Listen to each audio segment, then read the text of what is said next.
Welcome to the next series about Pinterest and the basics of Pinterest. So today we are talking about boards. What are the boards? What kind of function they have? And what we're going to do with these boards. Hello again, I'm Michaela. I'm Pinterest manager and strategist, and I'm here to show you how you can use Pinterest to monetize your business. So if you like my videos, subscribe to my channel, and I'm going to show you all about Pinterest and how to grow there and use the maximum potential. So let's come back to the video.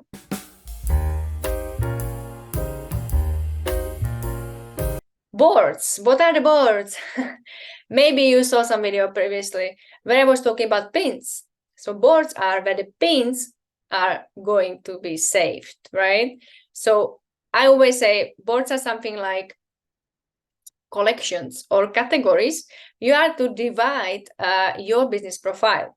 So if we are going to see my profile, business profile with travel gear, my e-com store, you're going to see all of my boards. This first one is all pins. So when we are going to be in the tab of saved, you're going to see all pins. This is automatically created, let's say board. It's not even board. It's where Pinterest automatically puts all the pins. So you cannot change this. You cannot move this. You cannot do anything really. You can click on it and see all the pins.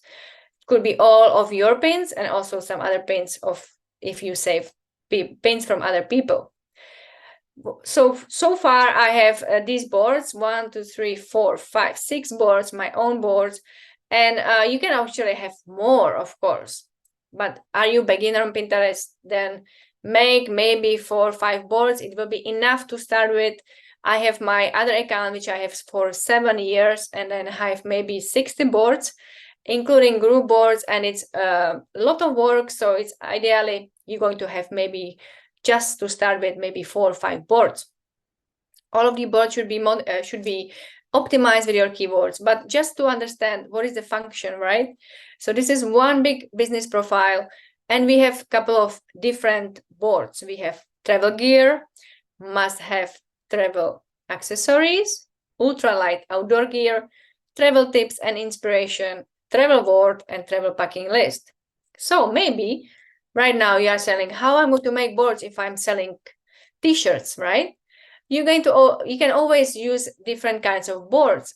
Any product, almost any product, can be always a gift. So you can have maybe board with gifts for a woman, or t-shirts for a woman, or outfit, or sport clothes, or it could be anything like t-shirts or different types of t-shirts. Could be outfit or sport outfit, or I'm thinking we could always use the search bar, and Pinterest will give you different ideas about t-shirts and how you can actually make boards, right? But it will be something like, I would say, t-shirts and outfit for sport. It could be also gifts for a woman and something like that. So you're going to create and divide these boards to basically later on, where we are going to create pins, you're going to save these pins to these boards. So think about it as a collection or category in your one big profile. And these are the boards where the pins actually goes. So if you like this video, follow me for more, and we are going to see each other in next time.